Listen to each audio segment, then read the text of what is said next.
Hey guys, स्वागत है आप सभी का द मास्टर साहब पे। दोस्तों, राजस्थान जो सिलेक्शन बोर्ड है उसमें एक बड़ी बड़ी मात्रा में इंस्ट्रक्टर का पद आया है और ये पद जो है 689 है। ठीक है। और ये जूनियर इंस्ट्रक्टर का पद है। और इस जूनियर इंस्ट्रक्टर के पद में जो योग्यता है उसका जो क्राइटेरिया दिया गया है उसमें आईटीआई वाले भी एलिजिबल हैं, बीटेक वाले भी हैं और डिप्लोमा वाले भी हैं।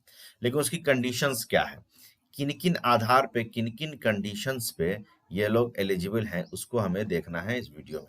दूसरी चीज है कि इस वीडियो में फुल डिटेल्स है, पूरी जानकारी है और इसके लिए आपको थोड़ा वीडियो को देखना होगा।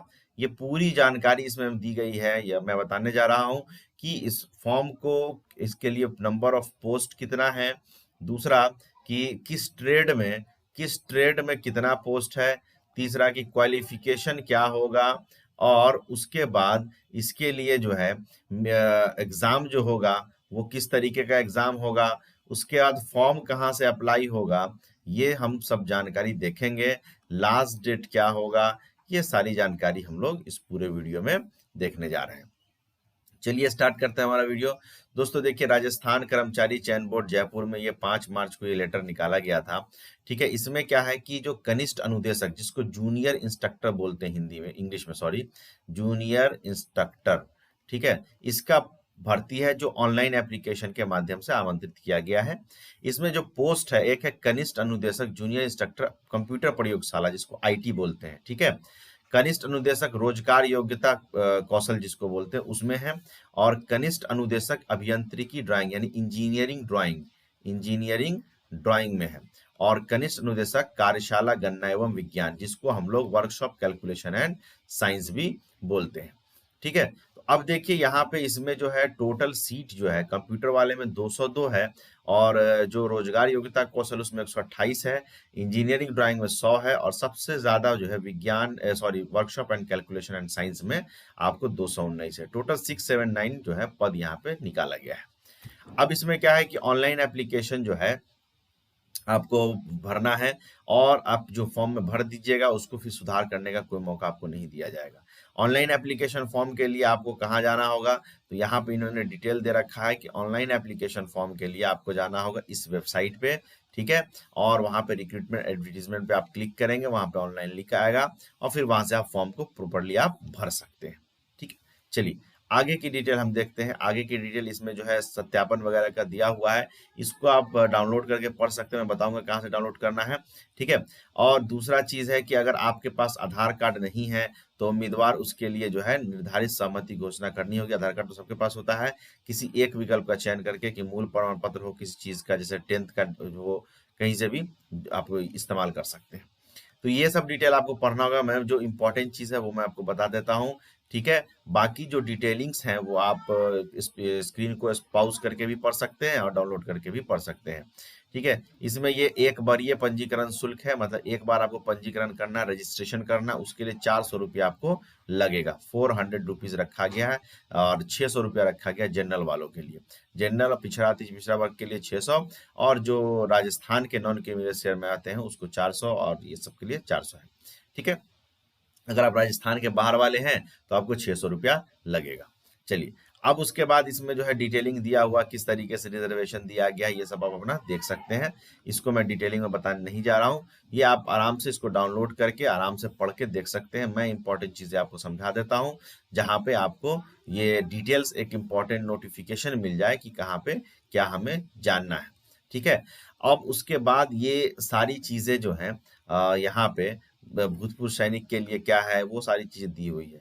अब देखिए, अगर आप किसी खेल में खिलाड़ी में हैं तो उसके लिए क्या क्या, किसी संस्थाएं उनको आरक्षण मिलेगा वो भी यहाँ पे दिया हुआ है। रिजर्वेशन का सारा कुछ ने दिया है। जो दिव्यांग जन है उसके लिए किस तरह के कंडीशंस है वो भी यहाँ पे दे रखा है। अनुसूचित क्षेत्र के अभ्यर्थियों के लिए क्या कंडीशन है वो भी दे रखा है।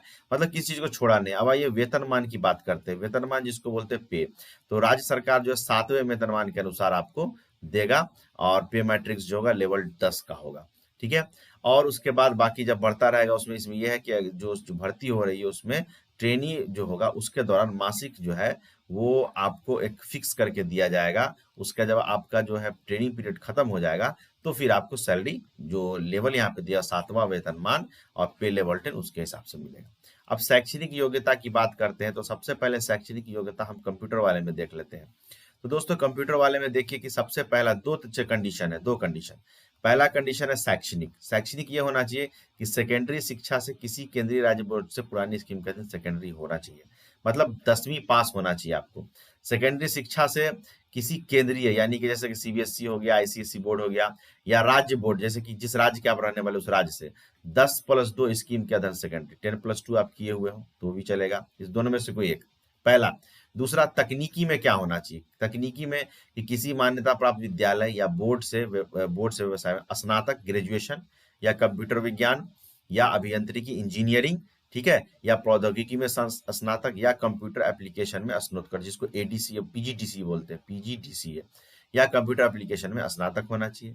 अगर ये नहीं है तो आप किसी भी मान्यता प्राप्त विद्यालय से या बोर्ड से कंप्यूटर विज्ञान या अभियंत्रिकी इंजीनियरिंग में 3 साल का डिप्लोमा, ये बीटेक वालों के लिए है, ये बीटेक जिन्होंने कर रखा है, ग्रेजुएशन कर रहा है, ये डिप्लोमा के लिए है। अगर डिप्लोमा कर रखा है तो ये भी अवेलेबल है। तीसरा कंडीशन है कि या अगर ये नहीं है तो 10+2 के बाद ये आपके पास जो है एनसीवीटी जिसको राष्ट्रीय शिक्षुता प्रमाण पत्र यानी आईटीआई आपने कर रखा हो, ठीक है, तो भी आप एलिजिबल हैं। ये हो गया।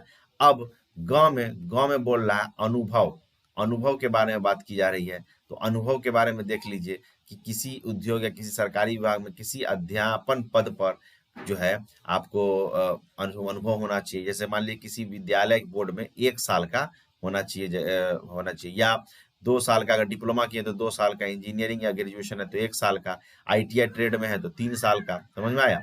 तो अगर आप ग्रेजुएशन बीटेक किए हुए हैं तो 1 साल का अनुभव चाहिए, अगर डिप्लोमा किए हुए हैं तो 2 साल का, और आपने आईटीआई कर रखा है तो 3 साल का अनुभव चाहिए। ठीक है। अब देखिए दूसरा है कि देवनागरी की लिपि में हिंदी लिखने का ज्ञान होना चाहिए, और राजस्थानी संस्कृति की ज्ञान भी होनी चाहिए, थोड़ा बहुत उनका संस्कृति का ज्ञान आपको होना चाहिए। ठीक है। अब देखिए ये रोजगार योग्यता कौशल, रोजगार योग्यता कौशल में क्या है कि इसमें भी वही सारी बातें लिखी हुई हैं। इसमें शैक्षणिक योग्यता कहा गया है कि भारत विधि द्वारा स्थापित मान्यता से व्यापार प्रबंधन में स्नातक एमबीए होना चाहिए। अगर आप एमबीए कर रखे हैं तो आप इसमें अप्लाई कर सकते हैं, या किसी जो है बीबीए अगर आप कर रखे हैं तो भी आप अप्लाई कर सकते हैं बीबीए, या अगर आप किसी मान्यता प्राप्त किसी बीकॉम कर रखे हैं तो भी कर सकते हैं, या डिप्लोमा है तो भी हो सकता है, लेकिन डिप्लोमा के साथ आपके पास जो है 12वीं या डिप्लोमा स्तर का उसके ऊपर अंग्रेजी का या बेसिक कंप्यूटर का अध्ययन किए हुए हो तो चलेगा। डीजीटी जो होता है, डीजीटी उससे जो है रोजगार कौशल में किए हुए हैं तो भी चलेगा।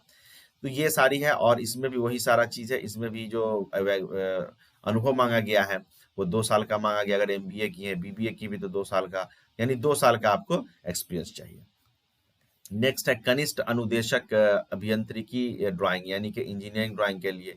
इसमें क्या है कि किसी भी मान्यता प्राप्त स्कीम से आप जो है विषय में अवैधिक विषय में भौतिक शास्त्र यानी कि फिजिक्स, रसायन शास्त्र यानी केमिस्ट्री, या मैथ के साथ, ये तीनों के साथ यानी पीसीएम का कॉम्बिनेशन होना चाहिए। सेकेंडरी या उसके समतुल्य परीक्षा यानी कि 10+2, ठीक है, और किसी भी मान्यता प्राप्त वही अधीन सेकेंड समतुल्य परीक्षा होनी चाहिए। ये मतलब 10+2 आपको साइंस से करना है, वो भी आपका फिजिक्स केमिस्ट्री मैथ उसमें होना चाहिए। तकनीकी में आपके पास क्या है? तकनीकी में आपके पास अगर डिग्री है, यहाँ पे देख लीजिए दिया हुआ अखिल भारतीय तकनीकी संस्था जिसको AICTE बोलते हैं, ठीक है, उससे जो है आप स्नातक या अभियंत्रिकी यानी इंजीनियरिंग या प्रौद्योगिकी शाखा में डिग्री अगर आपको किसी भी ब्रांच में हो तो आप चल सकता है। जरूरी नहीं है कि सिविल में हो, मैकेनिकल, किसी में भी हो आपका चलेगा। ठीक है। उसके बाद या आप 3 साल का डिप्लोमा किए हुए हो, या आप 3 साल का डिप्लोमा किए हुए हो, ठीक है, विद्यालय किसी चीज प्रौद्योगिकी शाखा में, या आपको जो है एनसीबीटी का आपने काम कर रखा हो यानी कि आईटीआई कर रखा हो, तो उसमें भी आप एलिजिबल है। अनिवार्य योग्यता जो है, अनिवार्य अहर्ता जो है, अनिवार्य अहर्ता इसमें रखा गया है। उसमें क्या है कि सुसंगत ट्रेड में राष्ट्रीय शिल्प अनुदेशक प्रमाण पत्र NCIC, या आप आरडूए या नक्सानविस यांत्रिकी सिविल या डीजीटी के अधीन उससे किसी प्रकार का राष्ट्रीय शिल्प प्रमाण पत्र आपके पास होना चाहिए कि हम इंजीनियरिंग ड्राइंग जो किया। अनुभव बस वही है, 1 साल बीटेक के लिए, 2 साल डिप्लोमा के लिए, 3 साल आईटीआई के लिए। ठीक है। और लास्ट पद है कनिष्ठ अनुदेशक कार्यशाला वर्कशॉप कैलकुलेशन के लिए। उसमें वही है कि फिजिक्स केमिस्ट्री और मैथ के साथ 10+2 होना चाहिए, या किसी भी से बीटेक हो या डिप्लोमा हो या आईटीआई कर रखा हो, ठीक है, तो वो एलिजिबल हो सकते हैं। इसमें भी वही चीज है, 1 साल जो है आपको, 1 वर्ष आपको बीटेक के लिए, 2 वर्ष डिप्लोमा के लिए, 3 वर्ष आईटीआई के लिए होना चाहिए। ठीक है, तो ये सारी चीज जो है आपको चारों ब्रांच का हो गया। अब इसमें क्या है कि जो है अन्य योग्यता क्या है, स्वास्थ्य होना चाहिए, राष्ट्रीयता जो है भारत के नागरिक हो, आयु सीमा जो है वो देख लेना है। ठीक है, ये सब चीज आप जो है डिटेल में आराम से पढ़ सकते हैं घर पे, इसको मैं डिटेल में बताऊंगा तो वीडियो बहुत बड़ा हो जाएगा। और मुझे मैं है कि मैं इंपॉर्टेंट चीज आपको बता दूं ताकि आप देख लीजिए, अगर आप एलिजिबल हैं तो पढ़िएगा, नहीं एलिजिबल हो तो मत पढ़िएगा। अब क्या है कि पेंशन, नए नियुक्त होने वाले कर्मचारियों के निराश्रय पेंशन योजना लाभ, यानी पेंशन भी मिलेगा आपको। ठीक है, पंजीयन शुल्क यहाँ पे देख लीजिए, सारा कुछ दिया हुआ है कि 7 मार्च से लेके 5 अप्रैल तक आप रात 12 बजे तक कर सकते हैं रजिस्ट्रेशन। ठीक है, परीक्षा कब होगा, तो परीक्षा ऑफलाइन होगा, ओएमआर के माध्यम से होगा। ठीक है, प्रवेश पत्र भी आपको मिल जाएगा। उसके बाद उसमें जो है नियुक्ति जो है क्या क्या योग्यताएं हैं वो सारी चीजें आपको बता दी जाएंगी। आवेदन कैसे करना है, तो आवेदन करने के लिए कुछ नहीं, जो वेबसाइट है उसका लिंक मैंने डिस्क्रिप्शन बॉक्स में दे दिया है, वहां पे एप्लीकेशन फॉर्म पे जाके उसको अप्लाई करना है। ठीक है, फोटोग्राफ और जो सिग्नेचर है उसको अपलोड करना है। उसका दिशा निर्देश यहाँ पे दिया हुआ है कि फोटो जो है नया होना चाहिए, 1 माह से पुराना नहीं होना चाहिए। ठीक है, उसके बाद जो है मोबाइल और कोई रचित फोटो का उपयोग नहीं करें, मोबाइल से नहीं खींचें या खुद से। बैकग्राउंड जो होना चाहिए सफेद होना चाहिए, हल्के रंग का होना चाहिए। फोटो चेहरा कम से कम 50% होना चाहिए। ये सारी चीजें दी हुई हैं, कितना साइज का होना चाहिए, कितना मेगापिक्सल का होना चाहिए, ये सारा चीज दिया हुआ है फोटो के बारे में, हस्ताक्षर के बारे में। ठीक है, विशेष टिप्पणी जो है यहाँ पे दिया हुआ है। ठीक है, और बाकी जो है परीक्षा के बारे में हम लोग बात कर लेते हैं कि परीक्षा जो है कैसे होगा। अभ्यर्थियों के प्रमाण पत्र का प्रावधान यहाँ पे दिया हुआ है दोस्तों। अब जो है ये परीक्षा कैसे होगा उसके बारे में हम थोड़ा सा डिटेल जान लेते हैं, उसका सिलेबस क्या होगा वो देख लेते हैं। ठीक है, तो ये देखिए, ये कनिष्ठ परीक्षा का जो स्कीम है उसमें समझ लीजिए कि कनिष्ठ परीक्षा के स्कीम में जो आपको सबसे पहले है कि एक सामान्य ज्ञान होगा। ठीक है, जो 40 नंबर का होगा, 80 नंबर का कंप्यूटर आईटी, 120 घंटे का 2 घंटे का होगा। ठीक है, ये कंप्यूटर वाले के लिए, कंप्यूटर आईटी वाले के लिए। अब सामान्य ज्ञान में क्या होगा भाई, तो राजस्थान का इतिहास, कला, संस्कृति, परंपरा जो राजस्थान का वो आपको होगा, और कंप्यूटर आईटी में जो आपने पढ़ा है उसका सिलेबस होगा। ठीक है, अब इसमें है कि एक 1/3 जो है निगेटिव मार्किंग भी रखा गया है। ठीक है, तो ये है। अब सामान्य ज्ञान जो है उसमें क्या सिलेबस है, यहाँ पे सिलेबस दिया हुआ है, देख सकते हैं, ये सारा सिलेबस दिया हुआ है। राजस्थान का भूगोल, राजस्थान का इतिहास, राजस्थान का राजनीति, और कंप्यूटर आईटी में भी क्या पढ़ना है वो भी यहाँ पे दिया हुआ। कंप्यूटर आईटी में आपको क्या पढ़ना है, पूरा सिलेबस इन्होंने क्लियर करके दिया है। ठीक है, अब यहाँ पे आइए रोजगार योग्यता कौशल में, तो वही सामान्य ज्ञान वही रहेगा, और इम्प्लॉयबिलिटी स्किल 80 नंबर का रहेगा। अब इम्प्लॉयबिलिटी स्किल में क्या क्या सिलेबस है वो आप पढ़ सकते हैं, बाकी चीजें वही रहेंगी। राजस्थान का भूगोल, राजस्थान का जो भी प्रशासनिक है, एम्प्लॉयबिलिटी स्किल में देख लीजिए क्या क्या चीज है, क्या क्या सिलेबस है, वो सारा चीज यहाँ पे इन्होंने दे रखा है, कहीं कोई चीज छोड़ा नहीं है। एक एडवर्टीज में सब कुछ है। इंजीनियरिंग ड्राइंग में देख लीजिए, तो इंजीनियरिंग ड्राइंग में वही राजस्थान वाला हो गया, और इंजीनियरिंग ड्राइंग 40 नंबर और 80 नंबर, 120 नंबर का, 2 घंटे का। ठीक है, इसका भी सिलेबस इन्होंने दे रखा है, टोटल यहाँ पे सारा कुछ दिया हुआ है। विज्ञान कैलकुलेशन में देख लीजिए, राजस्थान का सामान्य ज्ञान और वर्कशॉप कैलकुलेशन साइंस 80 नंबर का रहेगा। ठीक है, और वर्कशॉप कैलकुलेशन साइंस का यहाँ पे जो है इन्होंने सिलेबस दे रखा है, देख लीजिए, सिस्टम ऑफ यूनिट है, कन्वर्जन है, फैक्टर, एचसीएफ, एलसीएम, ट्रिग्नोमेट्री, यही सब है इसमें। ठीक है, अब सारा चीज जो है बोर्ड की वेबसाइट पे जो है आप वहां पे देख सकते हैं, सारी जानकारी आपको मिल जाएगी। अब जो इम्पोर्टेंट लिंक्स हैं, जैसे कि एडवर्टीजमेंट का लिंक हो गया, ठीक है, ऑफिशियल वेबसाइट का लिंक हो गया, या मेरा जो टेलीग्राम चैनल है उस सब का लिंक नीचे डिस्क्रिप्शन बॉक्स में दिया हुआ है। आप वहां से एडवर्टीजमेंट डाउनलोड कर लीजिए, पहले वीडियो देख लीजिए, और उसमें अगर आपको लगता है कि एलिजिबल है तो डाउनलोड कीजिए, उसको डिटेल एडवर्टीजमेंट को पढ़ लीजिए, ताकि ये आपको एप्लीकेशन अप्लाई करने में आसानी हो सके। Thank you very much.